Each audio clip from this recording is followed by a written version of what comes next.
Welcome to all of you tonight. I think it's absolutely thrilling that so many of you decided that this is an issue worth discussing, because one of the issues that has most concerned the people who have been publicising the Snowden revelations in Britain is how little public outcry there seems to have been on this side of the Atlantic as opposed to in America. In America, then, the revelations that Snowden has given us about the intelligence agency's ability to snoop on millions of individuals' private data, not only know who we're talking to and who we're emailing, but what we're saying and when we're saying it, has caused not only a huge media reaction in America, but Senate hearings, possibly a change in the law coming up, and even conservatives like McCain denouncing what's going on because Congress hadn't authorized it. And yet here we've had William Hague simply assuring us that really there's no need to worry, it's all splendid, and those jolly good chaps know what they're doing. Well, tonight we're going to have one of those jolly good chaps assuring us that indeed it's all been fine for a very long time. I'll just, am I allowed to say, David, that just before we came on, David said, well, of course, we've known about this for ages. And I said, since when? And he said, since 1967. Which, when I wondered whether that was internet snooping, he tells me that was when it was first discovered that it was possible to snoop on telephone calls in the cables underneath the Atlantic. So he draws the conclusion from this that we should all have realized always that nothing that we did was private. Well, we're going to discover in the course of this debate how many of you believe that we should calm down, dears, because state snooping is a price worth paying for our security. I just want to remind you that you've already voted. You will all have on your seat one of these cards. And when you've heard all the speakers and you've heard the questions and answers, then while the speakers are doing their summing up, a box will go around and you'll be asked to put, if you believe that state snooping is a price worth paying, you tear your card in half and put the for section into the box. If you're still opposed to state snooping, you put the against section in, and if you're still undecided, please post the whole card. I hope I'll explain that again later, just in case anyone's confused. So we start, first of all, with a very knowledgeable panel here, and our first speaker is the former director of GCHQ from 1996 to 1997. He was the first security and intelligence coordinator for the UK. He was responsible to the Prime Minister for the National Counter-Terrorism Strategy and Homeland Security from 2002 to 2005. And he's now an academic, a visiting professor in the War Studies Department of King's College London, and he's the author of Securing the State. Please welcome David Omand.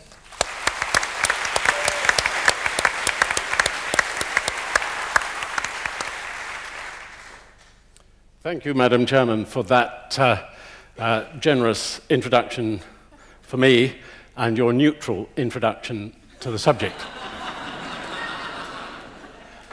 Am I the only person here tonight to think that the motion we're debating is just a wee bit slanted?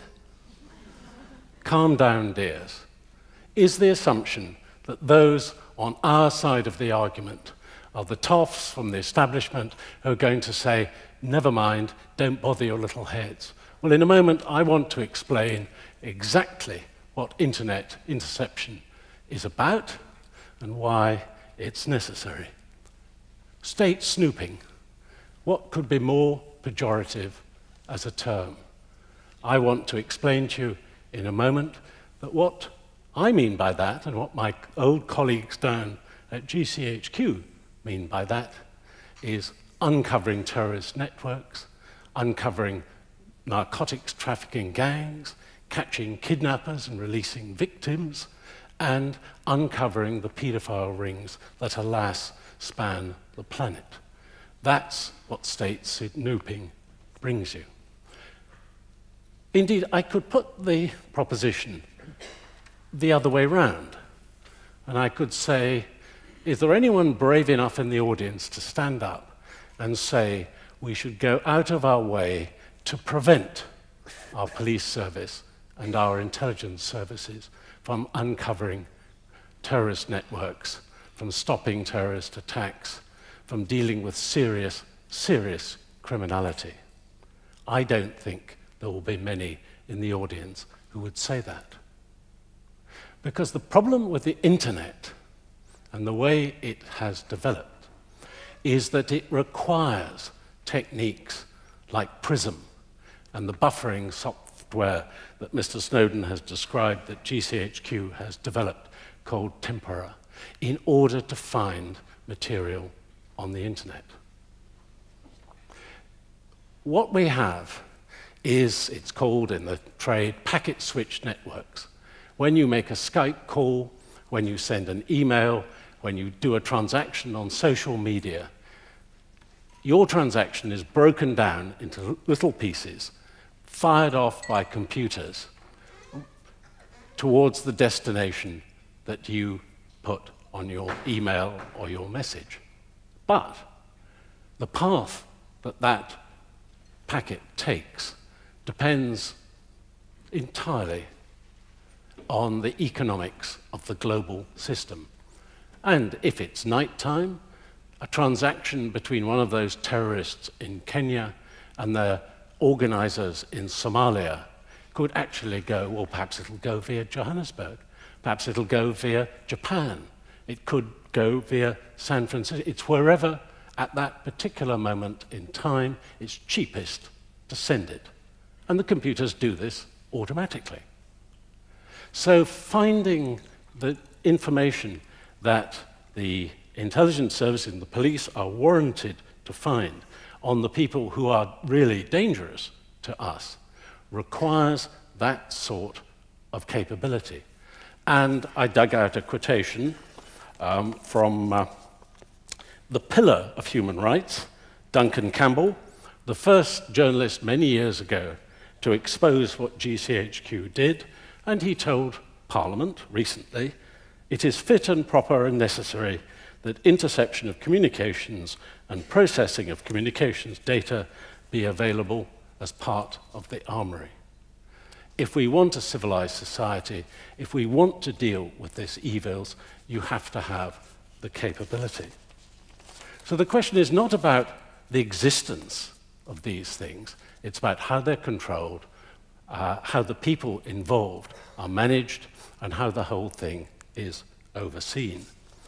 The Director of Policy for Liberty recently said, and I quote, "We suspect GCHQ," that's my old department, "of intercepting billions of private emails and messages belonging to the UK population without parliamentary knowledge or approval."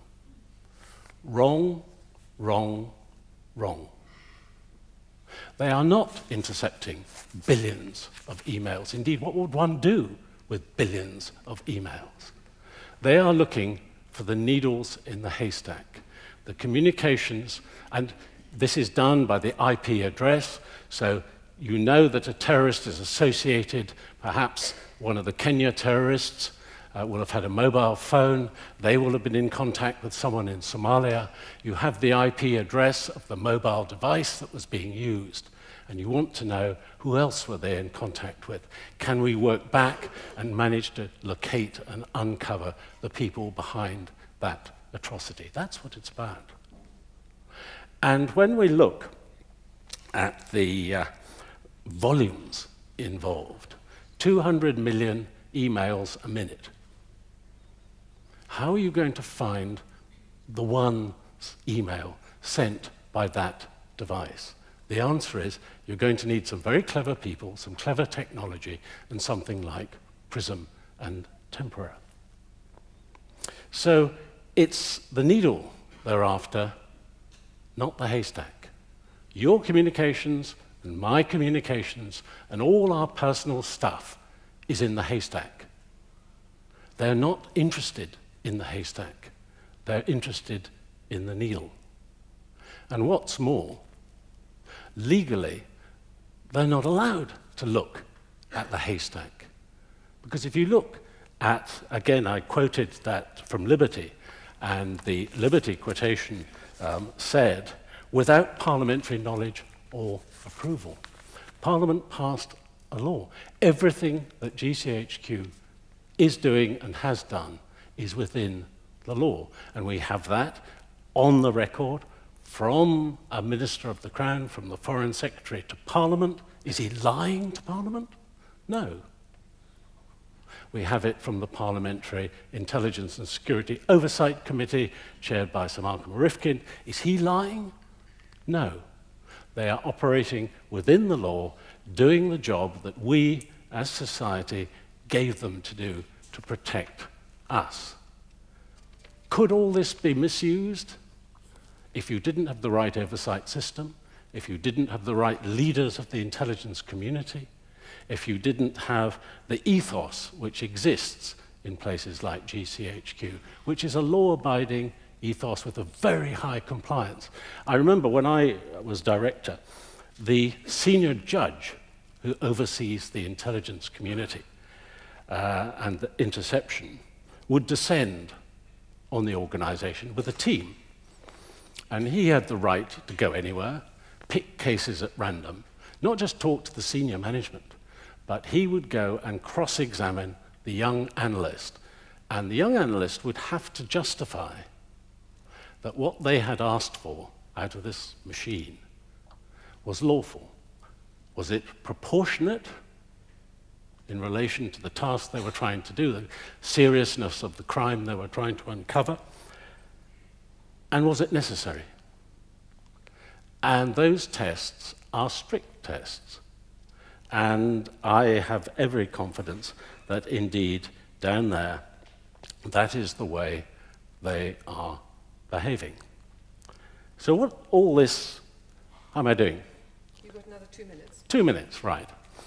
Let me try and pull the threads together. We want to live in a civilized society. We are threatened. We are threatened by criminals. We're threatened by, nowadays, cyber hacking and so on will be ever more prevalent. We're threatened by terrorists here and overseas. To reduce the risk, not to eliminate it, because there are no promises, and the internet cannot possibly be monitored in total. But to reduce the risk, you can empower, on your behalf, civil servants working down in Cheltenham, in GCHQ, to use tools like PRISM to find the communications of the people who want to harm you and me. I think that's a noble mission. What they are not doing is using these tools to intercept all our communications. So when you hear people, and maybe we'll hear a little bit in a moment, about monitoring all our communications, forget it. What is happening is that the computers are going through the internet looking for the address of the terrorist's computer. To do that, they have to look through the material. But they're computers. They're not conscious. They're not reading your emails. With that reassurance, I hope I can invite you. I wish I didn't have to say, please vote for state snooping. I hope I have convinced you that what you're actually voting for is a decent society.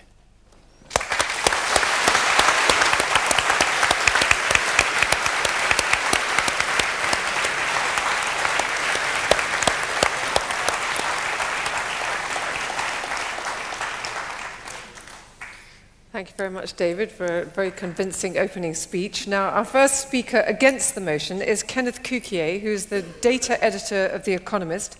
He's also written a book on the subject, Big Data, A Revolution That Will Transform How We Live, Work and Think, which is a New York Times bestseller that's been translated into 16 languages, and he's a member of the Council of Foreign Relations. Kenneth, would you like to take your stand at the podium?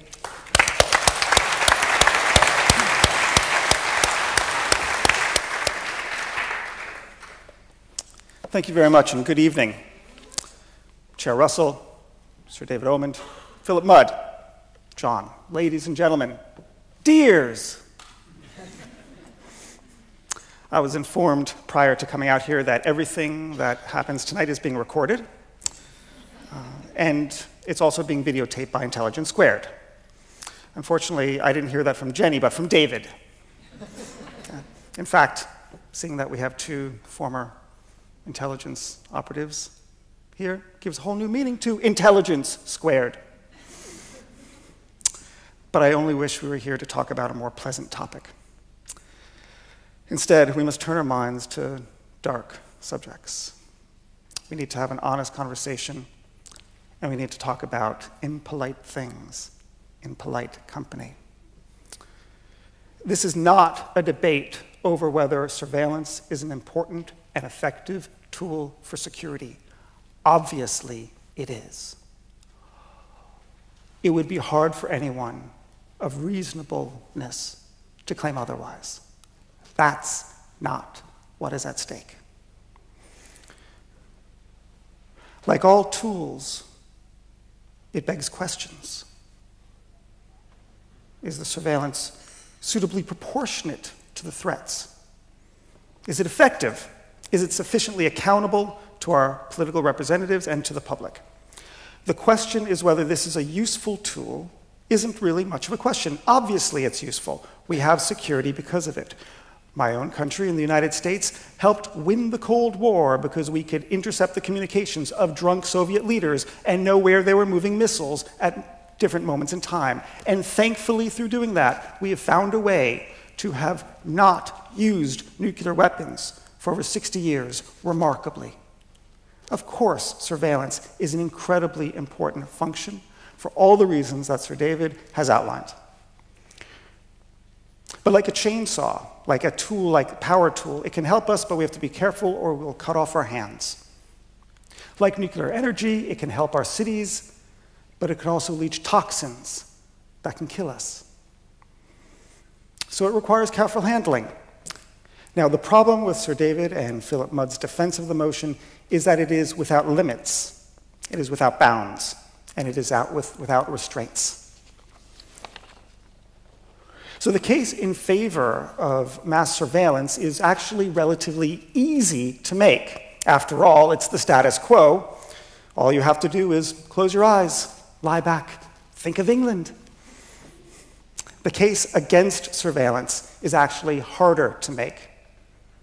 We are here tonight because of the recent disclosures of Edward Snowden of America's National Security Agency.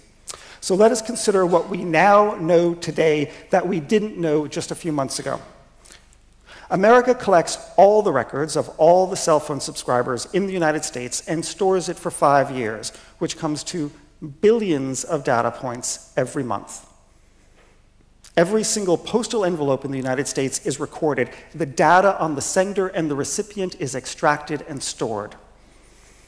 A program called PRISM sucks down the data from major web firms like Google, Skype, Apple, Microsoft, Facebook, collecting data from around the world. You, John. You too, John. Yes, this happens under court orders, but it's a secret court, so we don't really have much of an idea of what's going on. Actually, we have a little bit of an idea. We know that in the past 25 years, since the Foreign Intelligence Service Act court has been in operation, they have approved 19,000 requests. They have denied 4. Okay.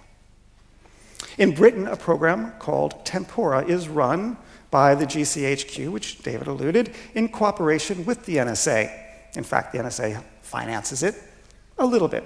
All of you, through your tax revenue income, does as well. So it taps almost all of the international calls and email and web traffic that goes in between Europe and the rest of the world through the United Kingdom.